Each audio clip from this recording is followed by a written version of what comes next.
Hello दोस्तों, स्वागत है आपका अपने इस चैनल फैक्ट स्टडी में। आज की इस वीडियो में हम डिस्कस करने वाले हैं एक इंटरनेशनल न्यूज़ के बारे में। ये काफ़ी ज़्यादा चर्चा में है। इटली की प्राइम मिनिस्टर हैं जॉर्जिया मेलोनी। ये बहुत ज़्यादा चर्चा में वैसे ही रहती हैं, मोदी जी के साथ तस्वीरों के कारण भी ये चर्चा में रहती हैं। वैसे अगर देखें तो पर्सनली इनका जो मिलने का तरीका है, इनकी जो पर्सनैलिटी है वो काफ़ी बेबाक और बोल्ड है। ये किसी से मिलती हैं तो ऐसा लगता नहीं है कि पहली बार मिल रही हैं, ऐसा महसूस होता है कि चाइल्डहुड फ्रेंड हो। तो ये अपने आप में इनकी एक अच्छी पर्सनैलिटी को ही दर्शाता है, मैं तो कहूँगा। तो अभी ये क्यों चर्चा में रही हैं? ये चर्चा में इसलिए हैं कि इटली का ही एक न्यूज़पेपर है, इसने इनको घोषित किया मैन ऑफ द ईयर। अब ये जो शब्द लगा है इसमें मैन ऑफ द ईयर लगा है, मैन। इसी को लेकर अब इटली में ही जो इनके विपक्ष के लोग हैं उन्होंने विरोध शुरू कर दिया। कुछ महिला संगठन है उन्होंने विरोध शुरू कर दिया। उन्होंने कहा ये मैन शब्द है एक पुरुषवादी सोच को दर्शाता है और इनको जरूरत नहीं है इस तरीके के किसी टाइटल को। इनको सलाह भी दी कि इनको ये टाइटल वापस कर देना चाहिए। लेकिन वो न्यूज़पेपर भी दक्षिणपंथी है और इनकी सोच भी दक्षिणपंथी बताई जाती है। इनकी जो पार्टी है वो भी बहुत समय बाद सत्ता में है, 2022 में ये प्राइम मिनिस्टर बनी है, तो ये भी दक्षिणपंथी सोच की बताई जाती है। तो ये टाइटल क्यों वापस करेंगी, ना ही इन्होंने वापस किया है। तो इसको लेकर ये काफी ज्यादा चर्चा में रही। वैसे पर्सन ऑफ द ईयर तो आप सभी ने सुना होगा, 2023 में भी person of the year Taylor Swift को दिया गया। पर्सन ऑफ द ईयर दिया जा सकता है, चाहे वो जेंट्स को दिया जाए चाहे लेडीज को दिया जाए, उसमें किसी प्रकार के जेंडर की एक अलग थीम नहीं दिखती है, लेकिन मैन ऑफ द ईयर में दिखती है। वैसे ये title man of the year, women of the year शायद मेरे अंदाज से हॉलीवुड बॉलीवुड इन एक्टर एक्ट्रेस में चलते रहते हैं, इनका ज्यादा किसी को कोई लेना देना होता नहीं है।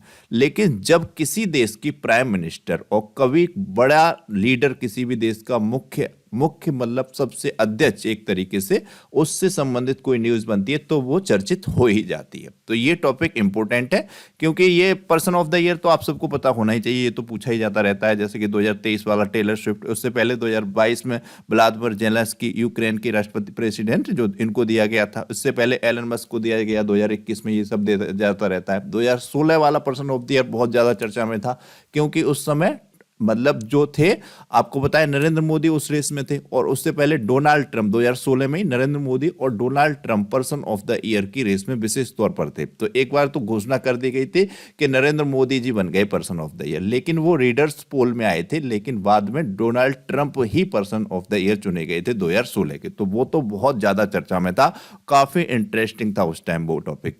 तो उसको तो इस तरीके से आपको इन टॉपिक्स के बारे में पता होना ही चाहिए। ये अलग अलग न्यूज़पेपर में छपा है आर्टिकल, इंग्लिश वालों में भी हिंदी वालों में भी। जैसे इटली की पहली महिला पीएम जॉर्जिया मेलोनी को मिला मैन ऑफ द ईयर, इस पर भी विवाद हुआ। तो ये क्या है तो ये जानते हैं। तो इटली की प्रधानमंत्री जॉर्जिया मेलोनी है, आप सभी जानते हैं, आपको ये इमेज में भी दिख रही होंगी।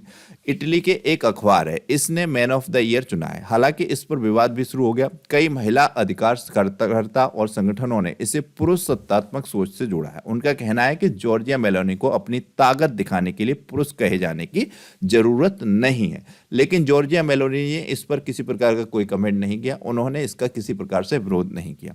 तो इटली के मिलान में प्रकाशित होने वाला अखबार है लिब्रो क्वांटिडियानो। ये अखबार का नाम ध्यान रखना है, हो सकता है आपके एग्जाम में पूछ लिया जाए कि लिबेरो क्वांटिडियानो किस देश का अखबार है। तो इटली के मिलान शहर में प्रकाशित होने वाला अखबार है। और इटली की पहला महिला प्रधानमंत्री है जॉर्जिया मेलोनी। इंपॉर्टेंट है इनका नाम, तो विशेष तौर पर हो सकता है आपको ऐसी पुलिस के एग्जाम में ये क्वेश्चन मिल जाए कि इटली की पहली महिला प्रधानमंत्री का नाम क्या है। तो जॉर्जिया मेलोनी 46 वर्षीय हैं। इनकी तारीफ करते हुए इस अखबार ने लिखा कि उन्हें मैन ऑफ द ईयर बताया। जॉर्जिया मेलोनी की तारीफ में इन्होंने अपने लेख में लिखा कि युद्ध के इस समय, मतलब अभी देखा आपने जैसे कि रूस यूक्रेन का युद्ध चल रहा है, उसके अलावा फिलिस्तीन इजराइल का युद्ध चल रहा है। तो इन्होंने कहा देश दुनिया में जब युद्ध की स्थिति बनी हुई है तब हमारे देश ने, हमारे देश की जनता ने ऐसे नेता को चुना जिसने दिखाया कि वह लड़ाई लड़ना जानती है। अखबार लिखता है कि लिबेरो के लिए Giorgia Meloni man of the year हैं क्योंकि उन्होंने अलग सोच अपनाकर लिंग को लेकर चल रही लड़ाई जीती है। उन्होंने पुरुषों के अहंकार को तोड़ा, महिलाओं की पराजयवाद की भावना को भी खत्म किया। हालांकि ये अखबार तो ये कहता है कि उन्होंने तोड़ा, लेकिन टाइटल ऐसा देता है जो कि मैन जुड़ा हुआ है। फिर इसको अगर यही कहना था कि इन्होंने पुरुषवादी सोच को तोड़ा, तो फिर जिस पुरुषवादी सोच को दिखाने वाले टाइटल को इस अखबार को देने की क्या जरूरत थी। तो इसने भी हो सकता है किसी भी वजह से दिया हो, या इनकी अपनी पर्सनली वहां पर भी मीडिया या अखबार इस तरीके के हों, किसी के फेवर में उसको हाईलाइटेड करने के मामले से रिलेटेड न्यूज़ को छापते हों। तो ये भी हो सकता है इसमें। तो इन्होंने काफ़ी चीज़ें लिखी हैं और ये जो लिब्रो क्वांटिडियानो है ये एक दक्षिणपंथी विचारधारा अखबार है और पीएम जॉर्जिया मेलोनी भी दक्षिणपंथी नेता मानी जाती हैं। तो यहीं से ये काफ़ी ज़्यादा इंटरनेशनल मीडिया में छपा है। फर्स्ट पोस्ट एक काफ़ी बड़ा चैनल है उसने भी छापा है, कई हिंदू द हिंदू ने सब ने छापा है इसको। तो जॉर्जिया मेलोनी को इस पर काफ़ी विवाद रहा है। तो आपको ये समझ में आया होगा, काफ़ी इंपॉर्टेंट है। यहीं पर आपको पता होना चाहिए ये जॉर्जिया मेलोनी ये अक्टूबर 2022 में इटली की पीएम चुनी गई थी और यह दक्षिणपंथी पार्टी ब्रदर्स ऑफ इटली की नेता है। इनकी पार्टी का नाम है ब्रदर्स ऑफ इटली, ये इनकी पार्टी का नाम भी ध्यान रखना है। कभी कभी इस तरीके से डीपली में पॉइंट से क्वेश्चन बन जाते हैं। तो यह पार्टी पारंपरिक पारिवारिक मूल्यों का समर्थन करती है और अप्रवासियों के खिलाफ रहती है। साथ ही पार्टी गर्भपात समलैंगिक विवाह के भी खिलाफ रहती है। तो इन्होंने अपने जो चुनाव लड़ने से पहले इन्होंने अब जो भी भाषण थे उनमें ये सब बातों का जिक्र भी किया है जॉर्जिया मेलोनी जी ने। और मुसोलिनी, एक आप जानते हैं हिटलर और मुसोलिनी, हालांकि हिटलर का गुरु बताया जाता है मुसोलिनी को, तो वो भी इटली का ही था मुसोलिनी, उसको भी इन्होंने समर्थन किया है। कई अपने भाषण में कई बार इन्होंने मुसोलिनी का जिक्र किया और उसके समर्थन में कुछ बयान देते हुए दिखी। लेकिन प्रधानमंत्री बनने के बाद इन्होंने इस तरीके से बयान नहीं दिए क्योंकि पूरे विश्व में हिटलर और मुसोलिनी दोनों की छवि बहुत ज़्यादा निगेटिव है। तो ये भी यहाँ पर काफ़ी इंपॉर्टेंट पॉइंट है। तो ये सब मामला था। और वैसे तो ये चर्चा में बनी ही रहती हैं जॉर्जिया मेलोनी जी, क्योंकि अभी कुछ टाइम पहले ये अपने पार्टनर या इनके हस्बैंड है उनसे अलग हुई थी, इनका तलाक हुआ था, तब भी ये चर्चा में रही थी। तब भी विशेष न्यूज़पेपर में इनसे रिलेटेड खबरें बनी थी। और उसके बाद भारत के प्रधानमंत्री के साथ ये इन्होंने सेल्फी पोस्ट की थी COP28 में, तब चर्चा में आ गई थी। G20 में भारत का दौरा किया था इन्होंने, तब भी चर्चा में थी। इस तरीके से इनकी इमेज आई थी। और G20 आपको पता होना चाहिए 2022 वाला इटली में ही हुआ था और 2023 की होस्ट कंट्री अपना भारत देश था। तो ये भी इंपॉर्टेंट है, G20 ध्यान रख के पूछा जा सकता है आपको 2022 वाला। 23 वाला तो आपको पता ही होगा, भारत में इसकी अध्यक्षता की है, भारत में हुआ। और लेकिन 2022 वाला जो हुआ था वो इटली में हुआ था, ये ध्यान रखिएगा, काफ़ी इंपॉर्टेंट पॉइंट है। तो यहाँ पर कुछ पॉइंट ऐड किए मैंने इटली से रिलेटेड। इटली दुनिया का 5वां सबसे आकर्षक पर्यटन वाला देश है, यानी कि ये पर्यटन को काफ़ी तवज्जो देता है। यहाँ पर काफ़ी टूरिज्म है और टूरिस्ट आते हैं। तो 5वां सबसे आकर्षक पर्यटन वाला देश है। हर साल 6 करोड़ से ज़्यादा लोग यहाँ पर आते हैं। और यहाँ के जो कुछ फेमस हैं, जैसे कि पीसा की झुकी हुई मीनार, आपने देखी होगी। यहाँ पर इमेज में मैंने ऐड नहीं कर पाई है, आगे से कोशिश करूँगा PPT में ऐड करा करूँ। तो पीसा की झुकी हुई मीनार काफ़ी फेमस है, सभी लोग जानते होंगे। ये कुछ बड़ा चित्र है, एक साइड से बहुत बड़ी मतलब मीनार है, मतलब इमारत है और झुकी हुई है किस डिग्री पर। तो ये भी इटली में ही है। कोलासियम एक है जो भी इटली में ही है। ट्रेवी फाउंटेन है, ये भी इटली में है। ये कुछ यहाँ के पर्यटन विशेष स्थल हैं, इनको देखने के लिए लोग जाते हैं।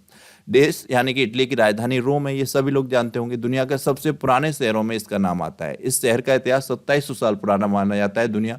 इटली में दुनिया का सबसे पुराना विश्वविद्यालय 1088 में स्थापित हुआ था, बोलोग्ना विश्वविद्यालय। तो ये भी आपको ध्यान रखना है, पूछा जा सकता है बोलोग्ना विश्वविद्यालय किस देश का है। तो बोलोग्ना विश्वविद्यालय इटली का है और ये 1088 में स्थापित किया गया था। ये इंपॉर्टेंट पॉइंट बनते रहते हैं आपके एग्जाम्स में, नहीं भी बनते फिर भी ये इंटरेस्टिंग फैक्ट्स हैं, इनके बारे में हमको वैसे ही पता होना चाहिए। आप सब रील्स देखते रहते हैं तमाम तरीके की, उनसे अच्छा है आपको ये फैक्ट्स की जानकारी मिले। आप सब लोग इस बात से एग्री करेंगे मुझे लगता है। इटली के अंदर ही 2 संप्रभु देश भी हैं। दुनिया का सबसे छोटा देश भी इटली के अंतर्गत ही आता है, वेटिकन सिटी, जो अपने आप को संप्रभु घोषित कर चुका है। 5वां सबसे छोटा देश सैन मैरिनो भी इटली के अंतर्गत ही आता है।